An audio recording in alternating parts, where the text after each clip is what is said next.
So this will be a question solving session on entire vector chapter. पूरे vector chapter पर हम लोग का जो भी थ्योरी हो सकता था हम लोग कर लिए हैं। हम लोग स्टार्टिंग में 3D पढ़ते समय काफ़ी कुछ पढ़ लिए थे, dot product, cross product, addition of vector, polygon law, external bisector, internal bisector, ये सब कुछ हम लोग ऑलरेडी पहले किए हुए हैं। अभी दोबारा से हम लोग रिकैप किए हैं स्केलर ट्रिपल प्रोडक्ट को। उसके अलावा नया चीज़ में हम लोग वेक्टर ट्रिपल प्रोडक्ट पढ़े हैं और लीनियर कॉम्बिनेशन ऑफ वेक्टर्स पढ़े हैं। For JEE mains and JEE advance the only thing important is scalar triple product, vector triple product, linear combination of vectors, internal external bisectors and cross product and dot product। जो basics है वो generally mains कभी कभार पूछ देता है, advance नहीं पूछता। So we are going to do it. Kaustubh का मैसेज है सिंगल करेक्ट इजी होता है पर आगे हार्ड हो जाता है। नो कौस्तुभ, हम लोग सब कुछ सॉल्व कर देंगे, डोंट वरी। मल्टीपल करेक्ट के भी दिखाएंगे। बस अभी जो विकास गुप्ता किताब है उसमें 3D और वेक्टर्स चैप्टर कंबाइन है, तो पहले कुछ सिंगल चॉइस करेक्ट करते हैं, उसके बाद मल्टीपल चॉइस में भी आ जाएंगे। कौस्तुभ मल्टीपल चॉइस भी देख लेंगे हम लोग, अगर टाइम बचा तो। नहीं बचा तो नेक्स्ट डे हम लोग multiple choice, paragraph, integer, match the column, जो भी जितना कवर कर सकते हैं हम लोग करेंगे। So I will be sharing with you my screen and you can see the soft copy of the book and please try to solve the question as fast as possible and with little higher energy, क्योंकि ज़्यादा से ज़्यादा question अगर हम लोग विकास गुप्ता का solve करते हैं एक क्लास में तो वो हम लोग के अंदर बहुत ज़्यादा एनर्जी भर देगा। So okay, ready? Can I share? Yes or no? All ready? So here is the question. Single choice correct है। फास्ट क्वेश्चन, जितना फास्ट बना सकते हो बस फास्ट बनाना है हम लोग को। The minimum value of x square plus y square plus z square if ax plus by plus cz equal to p each.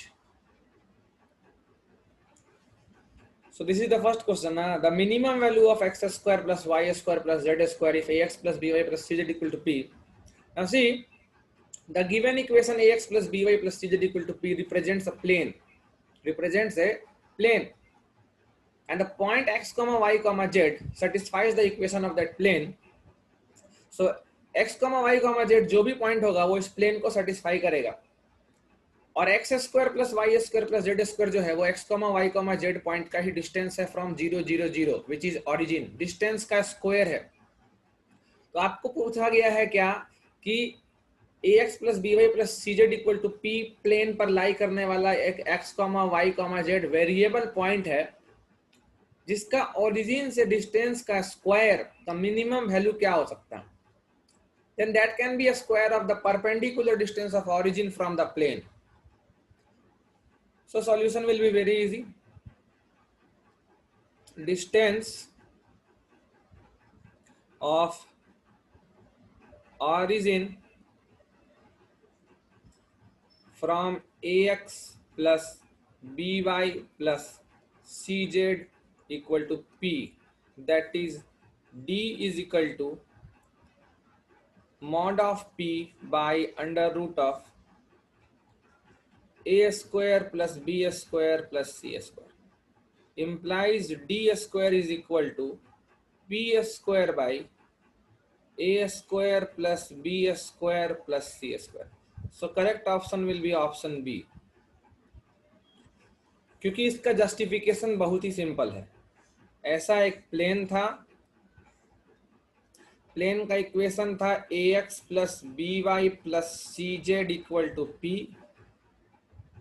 x comma y comma z was some point satisfying this plane and origin was some point जिसका x comma y comma z से perpendicular distance हो जाता x square plus y square plus z square का minimum distance. अगर ये perpendicular यहाँ denote ना करें then what you can say, you can say that x square plus y square plus z square का under root is equal to distance of variable point, distance of variable point x comma y comma z on plane from origin, that's it. और ये variable distance सबसे छोटा तब हो जाएगा जब यहाँ पर एंगल 90 डिग्री हो जाएगा, and this distance become d, and the expression for d here we have, this is the minimum value of root x square plus y square plus z square. So minimum value of x square plus y square plus z square will be a square of d. So next come to the problem, question number 2 fast ही बनाएंगे. If the angle between the vectors a vector and b vector is pi by 3 and the area of the triangle with adjacent sides equal to a vector and b vector is 3, then a dot b is equal to, please solve. So now see, question number 2 में दिया हुआ है angle between the vectors a and b is pi by 3 and area of triangle with adjacent sides equal to a and b is 3. तो एक चीज हम लोग को पता है कि suppose we have a triangle like this, adjacent side triangle का मान लो a वेक्टर है और b वेक्टर है और इसके बीच में एंगल सपोज पाई बाई 3 है. I think it is given as pi by 3. Yes, तो एक चीज तो हम लोग को पता है कि area of triangle is given by half magnitude of a cross b, that is half into cross product of two adjacent vectors. Now this area is given 3, this is given 3, that means a cross b का magnitude जो है वो 6 है और a cross b का magnitude का मतलब हो गया magnitude of a into magnitude of b into sin theta is given as 6. So implies magnitude of a into magnitude of b into sin 60 degree मतलब कि into root 3 by 2 is equal to 6. So a और b का magnitude का product हो जाएगा 12 by root 3. So this is equation 1 and you want a dot b. I think a dot b is equal to, so a dot b is equal to mod a into mod b का मतलब 12 by root 3 into cos 60 degree. Cos 60 degree का मतलब half, so 6 by root 3. So this is 2 root 3. This is 2 root 3. However, I told you when I was teaching you vector about Lagrange's identity. Do you remember the name या फिर formula? Please raise hand. Lagrange's identity. अगर नाम से नहीं याद होगा तो formula याद होगा. Lagrange's identity हम तुम लोग को बताए थे. इनफैक्ट ये बहुत ही सिंपल आइडेंटिटी है. a क्रॉस b का स्क्वायर करो मैग्नीट्यूड का और प्लस a डॉट b का मैग्नीट्यूड का स्क्वायर करो. This will be magnitude of a square into magnitude of b square. ये कभी रिलेशन बताएं? Tell me if yes raise hand. क्योंकि पहले वाले में से mod a square mod b square आएगा, दूसरे वाले में से mod a square mod b square आएगा, पहले वाले में से साइन स्क्वायर आएगा, दूसरे वाले में से कॉस स्क्वायर आएगा, जो मिल करके 1 हो जाएगा. So this is called Lagrange's identity. ना a क्रॉस b का वैल्यू तुम लोग को पता था 3, mod a into mod b का वैल्यू निकाल लिए 12 by root 3. a dot b चाहिए था तुमको, तो यहाँ से आ जाता direct. Implies a cross b का वैल्यू हमको कितना मिला था? 6 मिला था. a क्रॉस b का value 6, so this is 36 plus a dot b का square equal to 144 by 3 which is 48. So 36 इधर लाओगे तो 12 हो जाएगा और a डॉट b लाओगे तो प्लस माइनस 2 रूट 3 होगा. ऑब्वियसली प्लस 2 रूट 3 लेंगे क्योंकि a और b के बीच का एंगल एक्यूट है. ए और बी के बीच का एंगल एक्यूट है। So this was our second question. Now we will move to our third question.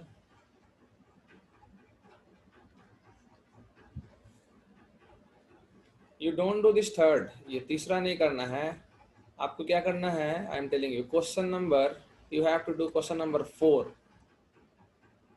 Question number 4, just a minute. Yeah, question number 4 you have to try next. Let a vector equal to 2 I cap plus j cap minus 2k cap and b vector equal to I cap plus j cap. If c is a vector such that a dot c equal to magnitude of c and magnitude of c minus a equal to 2 root 2 and the angle between a cross b and c is 30 degree, then magnitude of a cross b cross c is equal to. Okay, so now we will discuss this one. A vector दिया हुआ है और B vector दिया हुआ है और A dot C के बारे में बोला है वो सी के मैग्नीट्यूड के बराबर है और सी माइनस ए का मैग्नीट्यूड 2 रूट 2 दिया हुआ है। तो पहले तो ए क्या दिया है, 2 आई cap plus J cap minus के कैप। ओके, सो हमारा ए वेक्टर दिया हुआ है 2 आई cap plus J cap minus के कैप माइनस 2 के कैप है।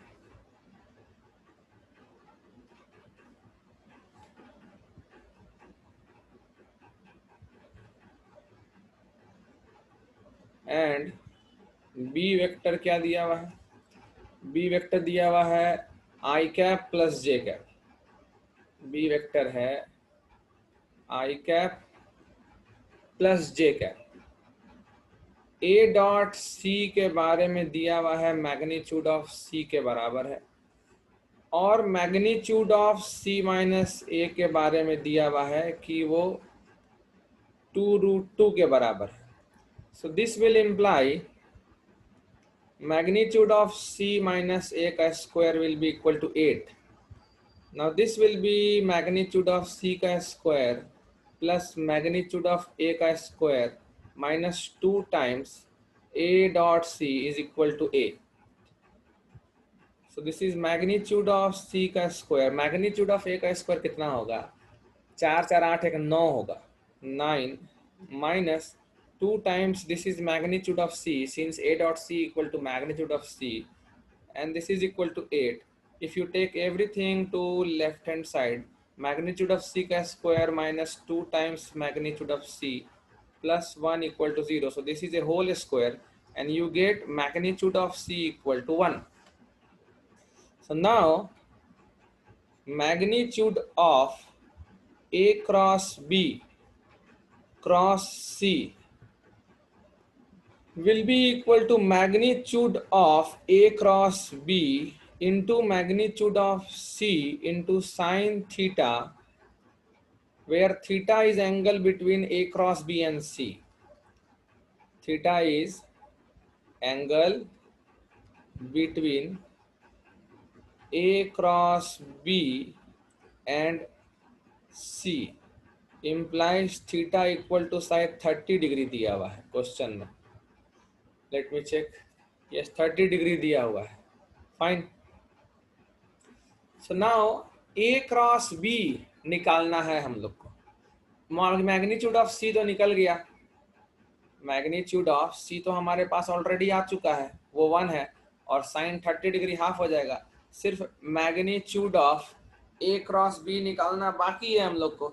Now what to do for magnitude of A cross B, we can find A cross B now. So now क्योंकि A और B के बीच में क्या एंगल है ये तुम नहीं जानते हो, अब अगर तुम लेग्रेंजेस भी लगाना चाहोगे तो magnitude of A cross B का स्क्वायर, लेग्रेंजेस अगर हम लगाते हैं, देखो लेग्रेंजेस भी लगा सकते हो और डिटर्मिनेंट वाले फॉर्मूला से ए क्रॉस बी वेक्टर भी निकाल सकते हो। ए क्रॉस बी जो निकालेगा उसका आ जाएगा 2 आई कैप प्लस 2 जे कैप प्लस के कैप। किसी का आया है तो हैंड रेस करो।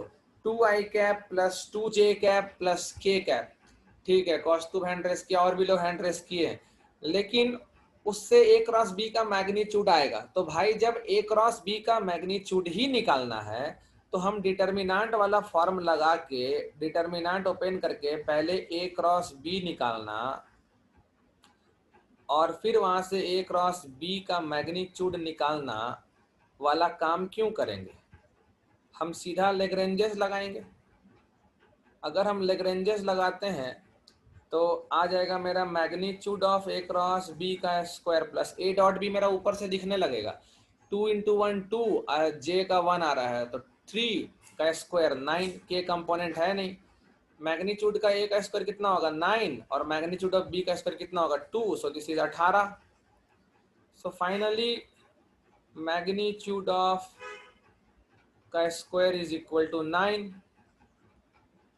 सो magnitude of A cross B will be 3।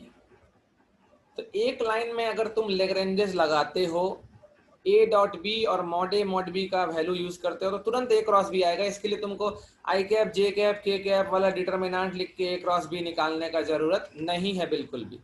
So implies magnitude of A cross B cross C is equal to magnitude of A cross B 3 into 1 into half. So answer will be 3 by 2. So correct answer will be 3 by 2. किसका किसका आया hand raise करो। 3 by 2 किसका किसका आया 3 by 2? How many participants? Okay. So okay, we will move to our next problem.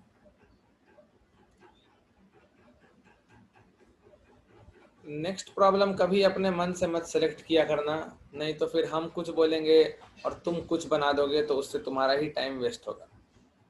सो अभी तुम question number 6 बना देते लेकिन वो नहीं बनाना है। Question number 7 is a very easy question, I don't like you to solve it. Still question number 7 okay, try question number 7 try करो, क्वेश्चन नंबर 8 ट्राई करो और 9 7 8 9 तीनों मिला के 5 minute. So now see the question number 7. Magnitude of A 2 दिया है और A dot B 1 दिया है और ए और बी के बीच में एंगल 60 डिग्री दिया है, तो बी का मैग्नीट्यूड हम सबसे पहले निकालेंगे। That's quite obvious. Magnitude of A 2 दिया है, ए डॉट बी का वैल्यू 1 दिया है एंड थीटा 60 डिग्री दिया है। So now we know one thing, A dot B is equal to magnitude of A into magnitude of B into cos theta. So implies 1 equal to 2 into magnitude of B into half. So B का magnitude 1 आएगा, B का magnitude 1 आएगा। Now you know what, ये जो r dot A और r dot B का value दिया है 2 और 8 वो किसी काम का ही नहीं है क्योंकि देखो r plus 2a minus 10b और इधर नीचे भी r plus 2a minus 10b, तो दिया हुआ है r plus 2a minus 10b का डॉट लिया है a क्रॉस b के साथ और 4√3 रिजल्ट आता है A क्रॉस B के साथ और रिजल्ट 4√3 आता है।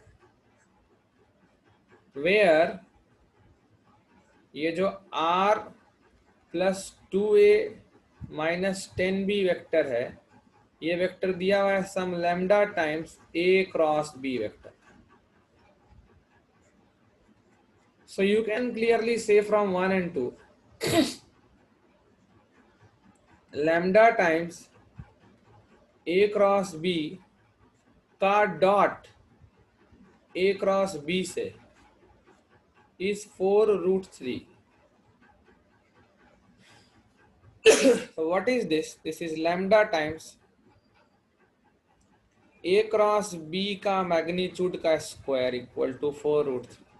Now again by Lagrange's identity, I can write this as magnitude of A square into magnitude of B square minus A dot B square.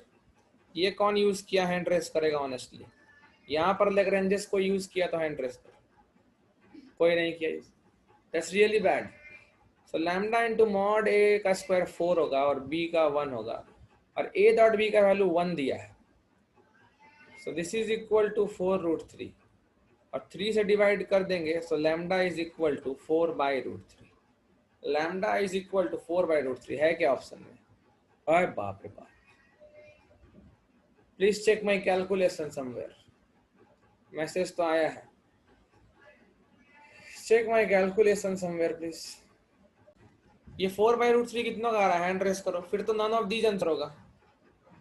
I think answer will be none of these. D. Let me check. अब कौन check करेगा? बना दिए तो सही है. Check करने का क्या जरूरत है? I will not check. ना question number 8. Question number 8. Question number 8 बोल रहा है ए वेक्टर है, बी वेक्टर है, सी वेक्टर है. Sum of values of alpha for which the equation this has non trivial solution. Very good. Non trivial linearly dependent vector की तरफ जाएगा question. Coplanarity नाप करके नॉन ट्रिवियल सॉल्यूशन पूछा है इनडायरेक्ट वे में, तो भी हम लोग सवाल सॉल्व कर देंगे क्योंकि नॉन ट्रिवियल कल बहुत बार किए थे हम. So solution for this question my a vector we have to write. a vector क्या दिया है? 3 2 4. 3 2 4. उसके बाद b वेक्टर क्या है? 2 into I plus K. b vector है 2i cap plus 2k cap. C vector क्या है? 4 2 3. 4 2 3. I think I have an internet connectivity issue. Sum of values of alpha for which x a y b z c. Okay. X times a vector, y times b vector, z times c vector is equal to alpha whole into x y z. X y z. Okay, now this relation implies x into 3i cap plus 2j cap plus 4k cap plus y times b का मतलब 2i cap plus 2k cap plus z times c का मतलब 4i cap plus 2j cap plus 3k cap is equal to alpha into xi cap plus yj cap plus zk cap. So what is the component of I cap? I cap का मतलब हो गया तुम्हारा इधर से 3x और उधर से तुम्हारा आ जाएगा alpha x. So 3 minus alpha x plus ये तुम्हारा क्या है? 3 minus alpha x. एक एक करके लिखेंगे. I cap छूट गया हमसे. No problem. I will write it here.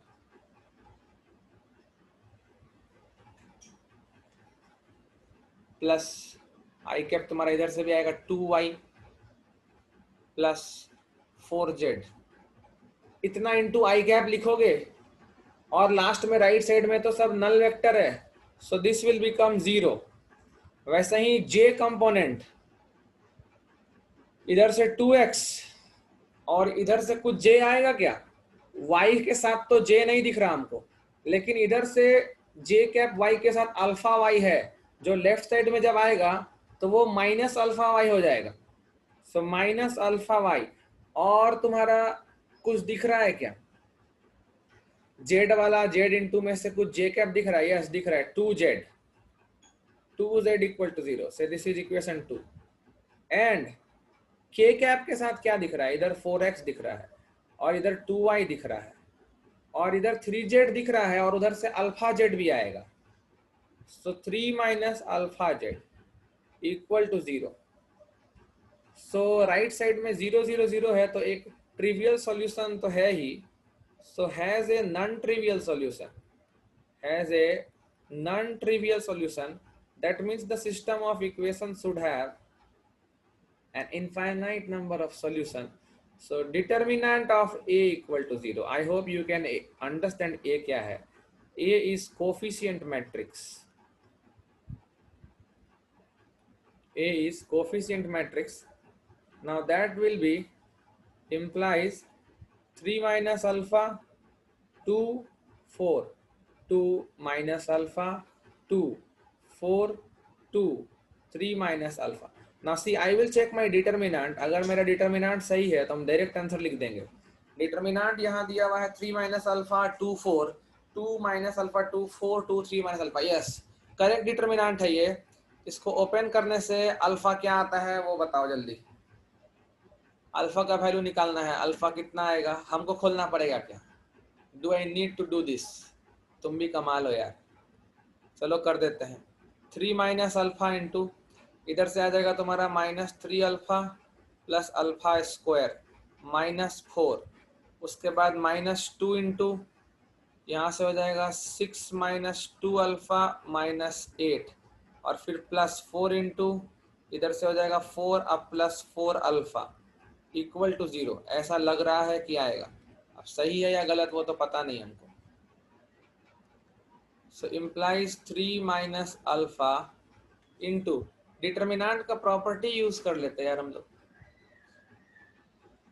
क्या पूछा है? अल्फा का वैल्यू पूछा है या सम ऑफ वैल्यूज पूछा है? Let me check. Cubic solve करने क्यों देगा? अच्छा, sum of values of alpha. Fine, sum of values of alpha पूछा है. Alpha square -3 alpha -4 -2 times -2 alpha -2 +4 times 4 +4 alpha. So obviously 3 degree है ये. सो इम्प्लाइज हम लोग को अल्फा स्क्वायर का कोफिशिएंट बस कलेक्ट करना है. Sum of values of alpha, sum of values of alpha is equal to minus alpha square का कोफिशिएंट कितना आ रहा है? यहाँ से 3 आ रहा है और इधर से तुम्हारा +3 आ रहा है तो 6 आ गया. इधर से तो कुछ आ नहीं रहा है तो -6 बाई अल्फा क्यूब का कोफिशिएंट कितना है? -1. 6 आ रहा है क्या? ऑप्शन में 6 है. ऑप्शन में 6 6 6 6. No we don't have it in option यार. Check.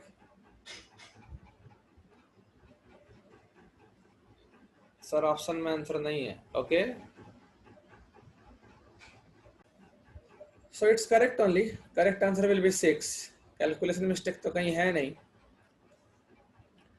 So let's move to our next problem. Next problem is very easy. OSTP का होल स्क्वायर है शायद. शायद शायद शायद शायद. कितने लोग देखे OSTP का होल स्क्वायर है? हैंड रेस किया जाए. तब देखे तुम. बस मन लगा के पढ़ाई करते जाना है. मेरा नोट्स फॉलो करते जाना है. कहीं नहीं फंसने वाले.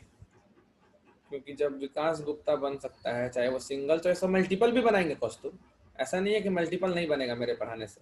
मल्टीपल भी बनेगा. A dot B A dot C. Okay, A dot A, उसके बाद A डॉट बी, फिर A डॉट सी, उसके बाद B डॉट A होगा. Yes, B dot A, B dot B, B dot C. Now see, you are thinking that single choice तो correct होता है. ऐसा नहीं है कौस्तुभ. सिंगल चॉइस अच्छे होते हैं बट वही कंसेप्ट अगर थोड़ा हिला रहेगा ना तो वो टफ लगता है. और मल्टीपल भी आसान होता है. पैसेज तो और मजेदार होता है विकास गुप्ता का बनाने में. Trust me. बस खाली कंसेप्ट स्ट्रांग होना चाहिए. कहीं कोई गलती नहीं होगा. सिंगल, मल्टीपल, मैच, इंटीजर सब अच्छा है, बनाने में मजा आता है. वही अगर कंसेप्ट हिला हुआ रहेगा ना तो वेक्टर का सिंगल चॉइस भी नहीं बनेगा. किसी का सिंगल चॉइस नहीं बनेगा. कैलकुलस का तो सिंगल चॉइस नहीं बनेगा. कोऑर्डिनेट का सिंगल चॉइस में फंस जाएगा लोग. Complex number sequence, PNC, binomial probability, सबका सिंगल चॉइस टफ लगेगा विकास गुप्ता का. नाउ एसटीपी मतलब 1 1 1 1 माइनस 1 1 1 1 1 1 माइनस 1 1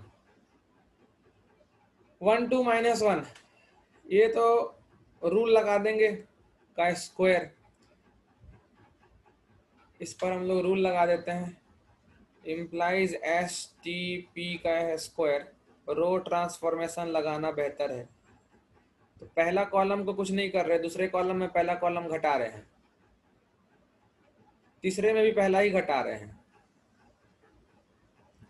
का whole square.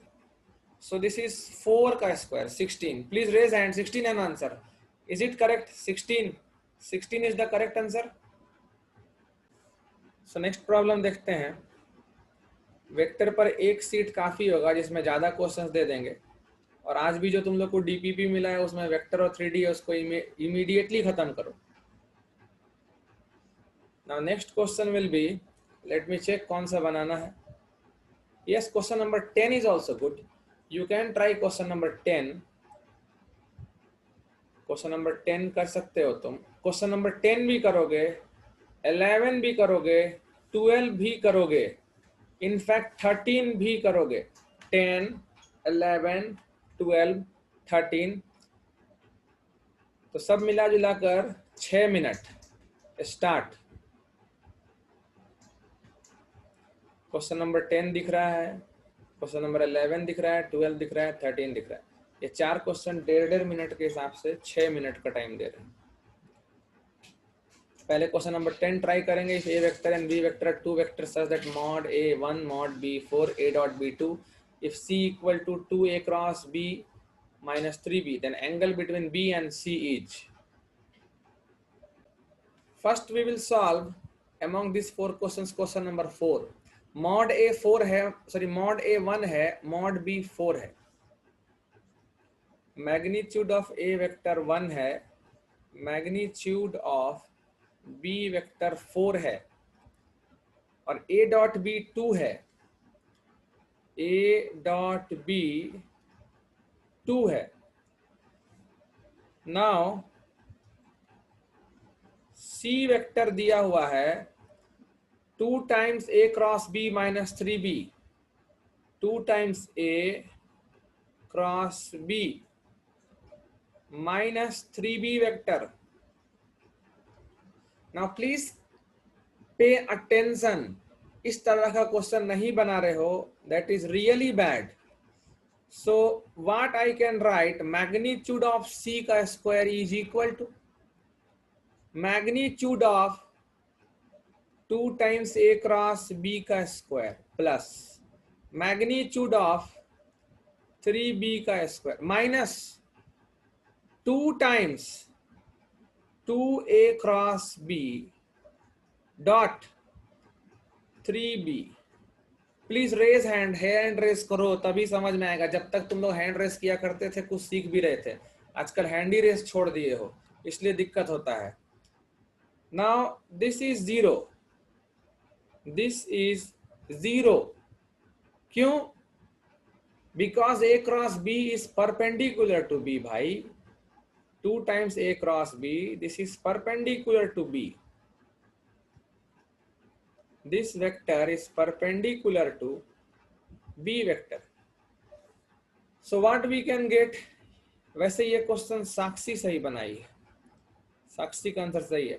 Magnitude of c square, अब 2 तुम्हारा बाहर आएगा तो वो 4 बन के आएगा, 4 times magnitude of a cross b plus 9 times magnitude of b, that's it. Also magnitude of c, this is 4 times, फिर से लेग्रेंजेस लगाएंगे। मैग्नीट्यूड ऑफ, अब तुम समझ चुके होगे ये लेग्रेंजेस गजब इंपॉर्टेंट चीज होता है। अगर तुमको a डॉट b पता हो और a क्रॉस b निकालना हो, so this is again by Lagrange's. So 4 times ab का square 16 minus 4 plus 9 times 144, I think so, please check it. Calculation हम चेक नहीं करते हैं कभी अपना, so better you should check it. 4 times a का b का 16 minus a dot b 4, 16 minus 4 is how much, 16 minus 4 और इधर प्लस 9 टाइम्स बी का स्क्वायर हो जाएगा 16, 16 into 9 144. So magnitude of c का square is equal to 4 into 12, 4 into 12, 48 plus 144. So this is 192. So magnitude of c will be under root of 192. So this is 64 into 3. So 8 root 3.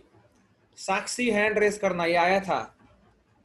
If you have use the formula correctly तो तुम्हारा magnitude of c आया होगा 8 root 3. But unfortunately Sakshi didn't raise hand, तो हो सकता है किसी और मेथड से की होगी. So finally get magnitude of c, we got 6 root 3. और हमको बी और सी के बीच का एंगल चाहिए. बी का मैग्नीट्यूड पता है, सी का मैग्नीट्यूड निकाल लिए, बी और सी के बीच का एंगल चाहिए. मतलब somehow if I get b dot c then my job will be done. b dot c निकालने का एक ही उपाय है, दिए हुए कंडीशन में जो 3b है उसको लेफ्ट में ले आओ तो c और b एक साथ हो जाएगा. Also c vector plus 3 times b vector is equal to 2 times a cross b. Now if you take magnitude का square, so mod of c square plus 9 times mod of b square plus 2 into 3 6 times b dot c equal to 4 into magnitude of a cross b का square. Now what are the things which you know already? You know magnitude of c, you know magnitude of b, you know magnitude of b, you know magnitude of c. cos theta हमको मिलेगा क्योंकि a cross b का whole square. Again Lagrange's, please tell me, ये camera disturb कर रहा है. Again please tell me, focus on the solution given. a cross b, फिर से हम लोग लिग्रेंजेस लगा सकते हैं या नहीं लगा सकते हैं भाई? Can we use Lagrange's here? Yes or no? Please raise hand. Please raise hand. Hand raise नहीं आ रहा. Hand raise नहीं आ रहा. Can we apply Lagrange's here? Definitely हम लोग Lagrange's use करने वाले हैं. So this can be written as magnitude of c मतलब कितना हो गया? का स्क्वायर 192 आएगा. 9 टाइम्स मैग्नीट्यूड ऑफ b का स्क्वायर कितना आएगा? 144 आएगा. प्लस 6 टाइम्स b का मैग्नीट्यूड इंटू c का magnitude into cos theta is equal to again 4 times magnitude a का स्क्वायर magnitude b का स्क्वायर a डॉट b का होल स्क्वायर. ऑलरेडी हम ऊपर निकाले हुए हैं, मैक्सिमम चीज तो ऊपर निकाले हुए ही है, तो तुमको ज्यादा दिक्कत होना नहीं चाहिए. सो this is how much, this is 192 plus 144 plus b का मैग्नीट्यूड कितना दिया था हम लोग को क्वेश्चन में देखना पड़ेगा. b का मैग्नीट्यूड 4 है और c का मैग्नीट्यूड हम 8 रूट 3 लाए हैं. 6 into 4 into 8 root 3 cos theta. ये a का मैग्नीट्यूड कितना दिया है? a का मैग्नीट्यूड दिया हुआ है 1 और 4. ओके 16, 4 इंटू 16 और a डॉट बी ऑलरेडी हम लोग निकाले हुए हैं ना, तो हम लोग लिख सकते हैं यहाँ पर 4. So this is 48. Now overall you can cancel by 48. So 4 plus 3 plus 4 root 3 cos theta equal to 1. देखो कैलकुलेशन मेरा अलग हो सकता है, तुम उससे शॉर्ट में कर सकते हो, पर पहले कंसेप्ट तो शॉर्ट में लगाओ. So how much? -6. So cos theta how much? 2 से कट जाएगा, -3/2 रूट 3 और रूट 3 से 3 कट जाएगा. So cos theta is coming out to be -√3/2 and ये हो गया तुम्हारा 30 डिग्री वाला सीन ना, तो थीटा हो जाएगा pi minus π/6. Okay okay okay okay, ये साक्षी का करेक्ट नहीं है, ये प्रणव का करेक्ट था answer. Pranav please raise hand. ऐसे ही किए थे, tell me. So now we will do the next one.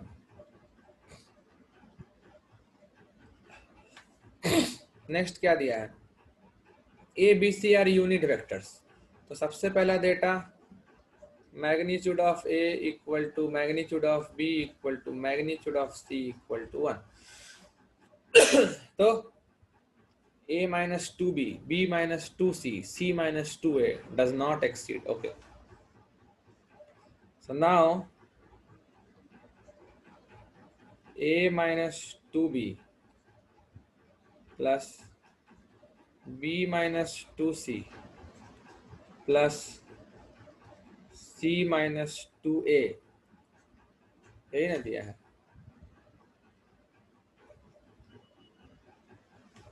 सबका स्क्वायर है, तो ये मैग्नीट्यूड ऑफ ए स्क्वायर इधर से आएगा, उधर से 4a स्क्वायर आएगा, तो मैग्नीट्यूड ऑफ ए स्क्वायर आ रहा है. वैसे ही 5 times magnitude of B square आ रहा है, 5 times magnitude of C square भी आ रहा है, और -4 टाइम्स ए डॉट बी आ रहा है, बी डॉट सी आ रहा है, और सी डॉट ए आ रहा है. ए बी सी सब यूनिट वेक्टर है, तो ये 15 - 4 times A dot b plus b dot c plus.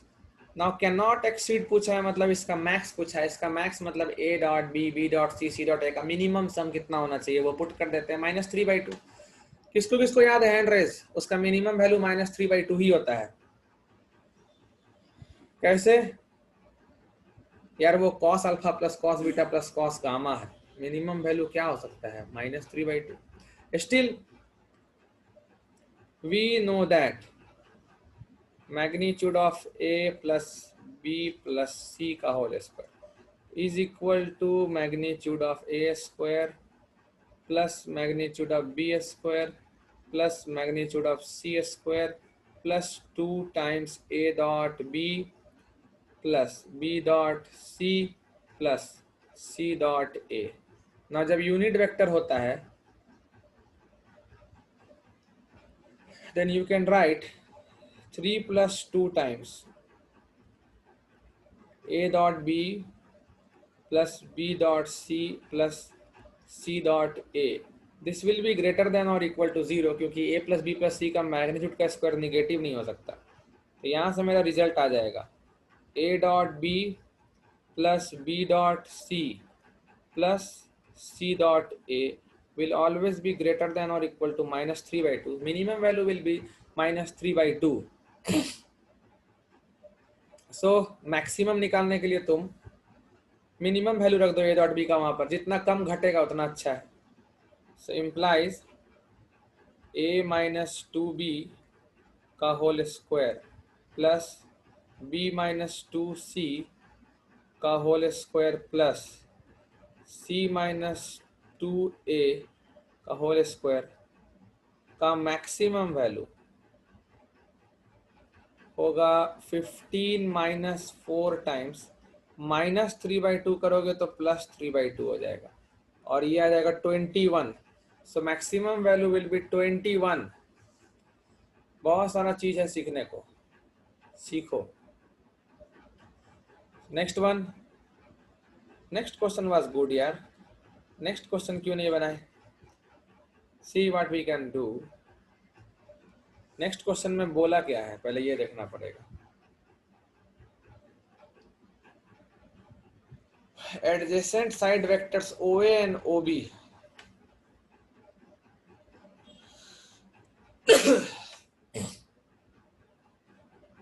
OA and OB adjacent side. OACB rectangle है. Okay fine. OACB rectangle.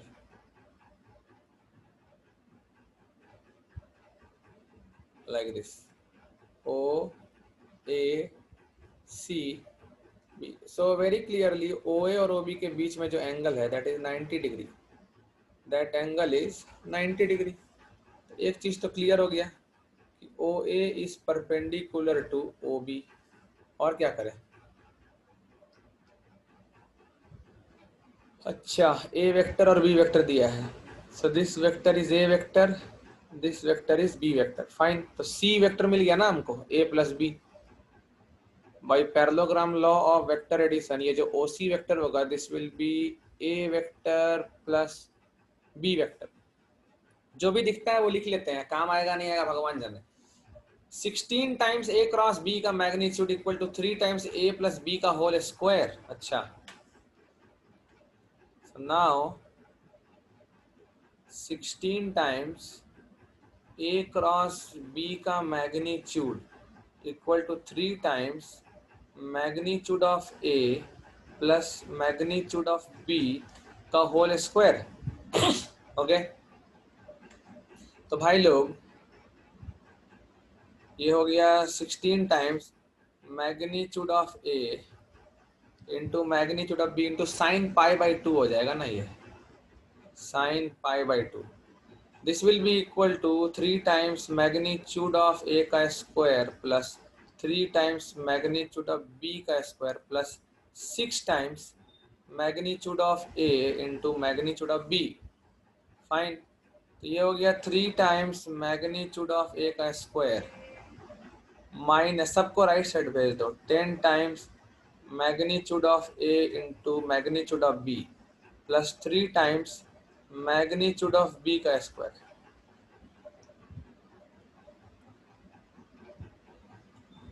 अच्छा, फैक्टराइज हो रहा है। 9 times magnitude of A into magnitude of b minus magnitude of A into magnitude of b plus 3 times magnitude of B का whole square equal to 0। पहले में से 3 times magnitude of A common लेंगे तो magnitude of A minus 3b बचेगा, और इधर से मैग्नीट्यूड ऑफ बी कॉमन लेंगे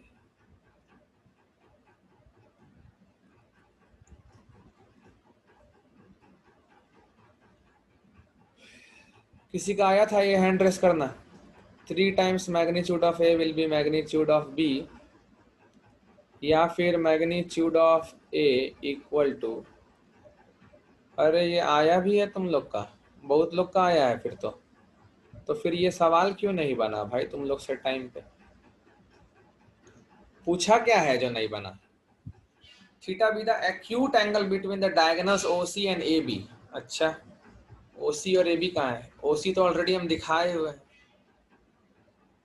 ओसी और a b. Fine, acute angle का बात हो रहा है, please note the word acute angle का बात हो रहा है, तो कॉस थीटा पॉजिटिव आएगा। जो चीज़ हमको पता है वो हम ऑलरेडी पहले अपने दिमाग में बैठा लेते हैं। ओसी सही डायरेक्शन में दिखाया हुआ है, ए बी का डायरेक्शन इधर जाएगा, वो बी माइनस ए हो जाएगा। Clear, this will be b minus a. So now OC vector का डॉट अगर ए बी वेक्टर से किया जाए तो ओसी वेक्टर मतलब हो गया ए वेक्टर प्लस बी वेक्टर का डॉट ए बी वेक्टर मतलब बी वेक्टर माइनस ए वेक्टर, और ओसी और ए बी के बीच का एंगल निकालना है ना। So this would be equal to magnitude of OC vector into magnitude of a b vector into cos of theta. Suppose theta is the acute angle between the two vectors. Okay, ये तो तुम्हारा ए dot B 0 हो जाएगा ना, hand raise. A dot B, अभी distributive law से खोलेंगे bracket, A dot B 0 और फिर minus A dot A minus magnitude of ए का स्क्वायर, फिर B dot B magnitude of B का स्क्वायर माइनस मैग्नीट्यूड ऑफ ए का स्क्वायर, और ए डॉट बी 2 बार आएगा वो 0 हो जाएगा। ओसी वेक्टर का मैग्नीट्यूड मतलब इजी, ओसी वेक्टर का मैग्नीट्यूड लेंथ, रेक्टेंगल है भाई, डायगोनल का लेंथ क्या होगा? Mod A square plus mod B square, और क्या होगा? कहाँ होगा? कहाँ अंडर रूट होगा, लेकिन ए बी वही है। चलो नहीं लिखेंगे अंडर रूट, सीधा इनटू कॉस थीटा।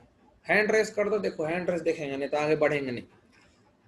ये तुम्हारा ओसी वेक्टर रूट अंडर ए स्क्वायर प्लस बी स्क्वायर हो गया, और ए भी रूट अंडर ए स्क्वायर प्लस बी स्क्वायर हो गया, तो रूट रूट हट के रूट हट गया। और आपको चाहिए क्या बताइए? आपको चाहिए कॉस थीटा, तो कॉस थीटा आ गया magnitude of B square minus magnitude of A square by magnitude of A square plus magnitude of B square. So very fine, acute angle तो मैग्नीट्यूड ऑफ बी ज्यादा होना चाहिए, magnitude of ए कम लेंगे। तो जो conditions हमारे पास आए थे, हमारे पास 2 कंडीशन आए थे, बी आया था 3 times of magnitude of A, और एक आया था ए को लेंगे 3 times of magnitude of B.